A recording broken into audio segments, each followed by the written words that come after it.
ಭಗವದ್ಗೀತೆಯ 8ನೇ ಶ್ಲೋಕ. ಭವಾನ್ ಭೀಷ್ಮಶ್ಚ ಕರ್ಣಶ್ಚ ಕೃಪಶ್ಚ ಸಮಿತಿಂಜಯಃ ಅಶ್ವತ್ಥಾಮಾ ವಿಕರ್ಣಶ್ಚ ಸೌಮದತ್ತಿ ತಥೈವ ಚ.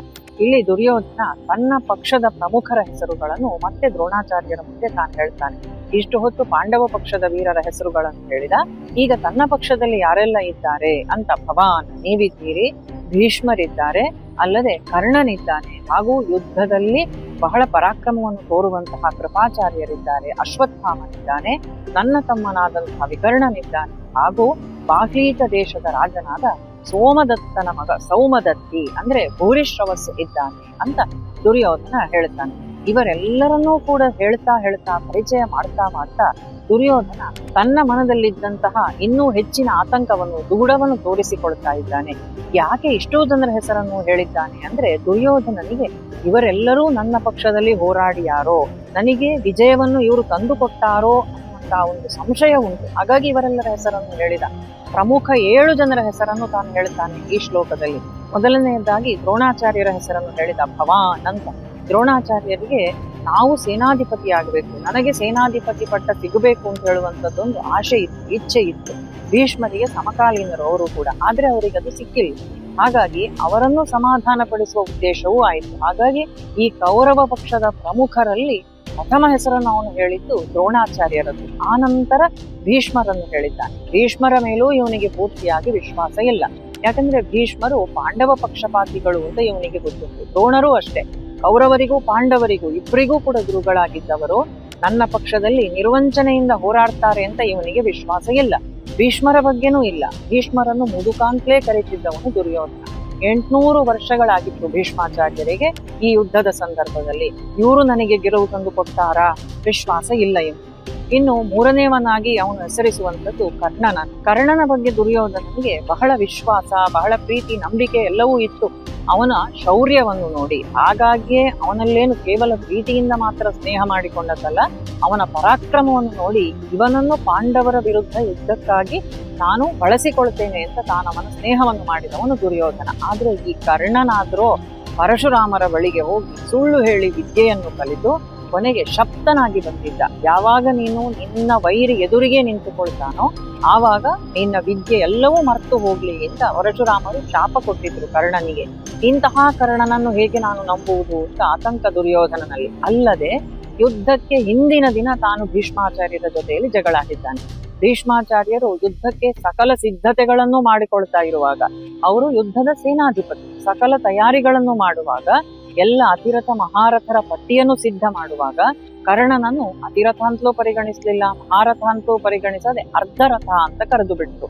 ಇದರಿಂದ ಸಿಟ್ಟುಕೊಂಡಂತಹ ಕರ್ಣ, ನಾನು ಭೀಷ್ಮಾಚಾರ್ಯರು ಶಸ್ತ್ರ ಸನ್ಯಾಸ ತೆಗೆದುಕೊಳ್ಳುವಲ್ಲಿವರೆಗೆ ರಣರಂಗಕ್ಕೆ ಪ್ರವೇಶಿಸುವುದಿಲ್ಲ, ಅಥವಾ ಯುದ್ಧ ರಂಗದಲ್ಲಿ ಭೀಷ್ಮಾಚಾರ್ಯರು ಕೆಳಗುರುಳಬೇಕು, ಆನಂತರ ನಾನು ರಣರಂಗಕ್ಕೆ ಪ್ರವೇಶ ಮಾಡ್ತೇನೆ ಅಂತ ಪ್ರತಿಜ್ಞೆ ಮಾಡಿ ಕೂತಿದ್ದಾನೆ. ಯಾವ ಸಂದರ್ಭದಲ್ಲಿ ಅವನ ಅಗತ್ಯ ಇತ್ತೋ ಆಗಲೇ ಅವನು ಸಹಾಯಕ್ಕೆ ಸಿಕ್ತಿಲ್ಲ. ಇವನನ್ನು ನಾನು ಹೇಗೆ ನಂಬಲಿ ಅನ್ನುವಂತ ಒಂದು ದುಗುಡವೂ ಉಂಟು ದುರ್ಯೋಧನನ ಮನಸ್ಸಲ್ಲಿ. ಇನ್ನು ಮುಂದೆ ಅವನು ಹೇಳುವಂತದ್ದು ಕೃಪಾಚಾರ್ಯರು ದ್ರೋಣಾಚಾರ್ಯರ ಪತ್ನಿಯ ಅಣ್ಣ. ಕೃಪಾಚಾರ್ಯರ ತಂಗಿಯಾದಂತಹ ಕೃಪಿಯನ್ನು ದ್ರೋಣಾಚಾರ್ಯರು ವಿವಾಹವಾಗಿದ್ದಾರೆ. ಹಾಗಾಗಿ ಈ ಕೃಪಾಚಾರ್ಯರು ಕೂಡ ದ್ರೋಣಾಚಾರ್ಯರಿಗಿಂತ ಮೊದಲು ಪಾಂಡವ ಕೌರವರಿಗೆ ಶಸ್ತ್ರಾಭ್ಯಾಸವನ್ನು ಕಲಿಸಿಕೊಟ್ಟವರು. ಇವರೂ ಕೂಡ ಪಾಂಡವರ ಮೇಲೆ ಪ್ರೀತಿ ಇಟ್ಟುಕೊಂಡವರೇ. ಹಾಗಾಗಿ ಅವರ ಮೇಲೂ ಕೂಡ ಪೂರ್ತಿಯಾದಂತಹ ವಿಶ್ವಾಸ ದುರ್ಯೋಧನನಿಗಿಲ್ಲ. ಸಮಿತಿಂಜಯ ಅಂತ ಕೃಪಾಚಾರ್ಯರಿಗೊಂದು ವಿಶೇಷಣವನ್ನು ಸೇರಿಸಿದ್ದಾನೆ. ಅಂದ್ರೆ ಯುದ್ಧದಲ್ಲಿ ನಿಷ್ಣಾತರಾಗಿರುವವರು ಅಂತ. ಮುಂದಿನ ಹೆಸರು ದುರ್ಯೋಧನ ಹೇಳುವಂತದ್ದು ಅಶ್ವತ್ಥಾಮ ದ್ರೋಣಾಚಾರ್ಯರ ಮಗ. ಈ ಇಷ್ಟು ಹೆಸರುಗಳನ್ನು ಇವನು 7 ಮಂದಿಯನ್ನು ಹೇಳ್ತಾನೆ ನೋಡಿ. ಆ 7 ಮಂದಿಯಲ್ಲಿ 3 ಜನ ಬ್ರಾಹ್ಮಣರು, ದ್ರೋಣಾಚಾರ್ಯರು ಹಾಗೂ ಈ ಅಶ್ವತ್ಥಾಮ ಮತ್ತು ಕೃಪಾಚಾರ್ಯರು, ಅಪ್ಪ, ಮಗ ಮತ್ತು ಭಾವಮೈದ, ಹೀಗೆ 3 ಜನ ಬ್ರಾಹ್ಮಣರಿದ್ದಾರೆ. ಬ್ರಾಹ್ಮಣರು ಇವರು ಶಸ್ತ್ರಾಭ್ಯಾಸವನ್ನು ಮಾಡಿದ್ದಾರೆ, ಜ್ಞಾನವುಂಟು, ಆದ್ರೆ ಅವರಿಗೆ ಕ್ಷಾತ್ರ ಧರ್ಮ ಒಪ್ಪುವುದಿಲ್ಲ. ಆ ರಣರಂಗಕ್ಕೆ ಬಂದು ಆ ರಕ್ತವನ್ನು, ಆ ನೆತ್ತರನ್ನು ನೋಡುವಾಗ ನಾನು ಯುದ್ಧ ಮಾಡಲಾರೆ ಅಂತ ಕೈ ಚೆಲ್ಲಿ ಕೂತುಕೊಂಡು ಬಿಟ್ರೆ, ಇವರನ್ನು ನಂಬಿದ್ದೇನಲ್ಲ ನಾನು, ಈ 3 ಜನ ಬ್ರಾಹ್ಮಣರು ನನ್ನ ಸಹಾಯಕ್ಕೆ ಇವರಿದ್ದಾರೆ, ಇವರನ್ನು ಪೂರ್ತಿಯಾಗಿ ಕ್ಷತ್ರಿಯ ಧರ್ಮದಲ್ಲಿ ತಾವು ಸರಿಯಾಗಿ ತೊಡಗಿಸಿಕೊಂಡಾರು ಅಂತ ನನಗೆ ನಂಬಿಕೆ ಇಲ್ಲ ಅಂತ ಹೇಳುವಂಥದ್ದು ದುರ್ಯೋಧನನ ದುಗುಡ. ಇನ್ನು ಮುಂದೆಗೆ ಹೇಳಿದ್ದಾನೆ ಹೆಸರು ವಿಕರ್ಣ ಅಂತ. ವಿಕರ್ಣ ದುರ್ಯೋಧನನ ತಮ್ಮ. ದುರ್ಯೋಧನ ಹೇಳಿದ ಹಾಗೆಯೇ ಕೇಳ್ತಾ ಇದ್ದಂತಹ ದುಶ್ಯಾಸನ ಇದ್ದ. ಆದ್ರೆ ದುಶ್ಯಾಸನನ ಹೆಸರನ್ನು ತೆಗೆಯದೆ ವಿಕರ್ಣನ ಹೆಸರನ್ನು ಯಾಕೆ ತೆಗ್ದ ಅಂದ್ರೆ ವಿಕರ್ಣನ ಮೇಲೆ ಇವನಿಗೆ ಸ್ವಲ್ಪ ಸಂಶಯ. ಈ ವಿಕರ್ಣ ಯಾರು? ಯಾವಾಗ ದ್ರೌಪದಿಯ ವಸ್ತ್ರಾಪಹರಣ ಆಗ್ತದೋ ಆವಾಗ ಆ ಕೌರವ ಪಕ್ಷದಿಂದ ಎದ್ದು ನಿಂತು ಈ ವಸ್ತ್ರಾಪಹರಣ ತಪ್ಪು ಅಂತ ಹೇಳಿದವರಲ್ಲಿ ಒಬ್ಬನೇ ಒಬ್ಬ ಅವನು ವಿಕರ್ಣ.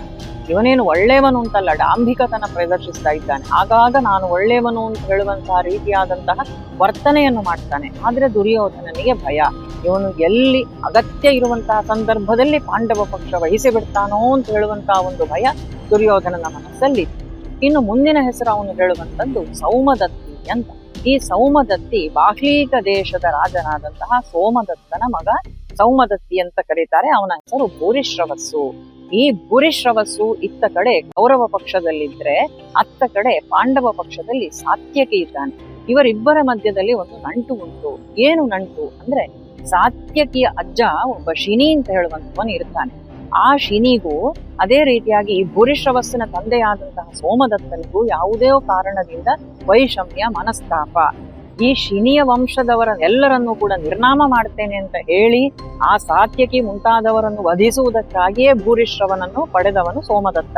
ಹಾಗಾಗಿ ಇಲ್ಲಿ ಸಾತ್ಯಕಿ ಹಾಗೂ ಸೌಮದತ್ತಿ ಅಂದ್ರೆ ಭೂರಿಶ್ರವಸ್ಸಿನ ಮಧ್ಯದಲ್ಲಿ ಘೋರವಾದಂತಹ ಯುದ್ಧ ನಡೆಯುವಂತಹ ಸಾಧ್ಯತೆ ಉಂಟು.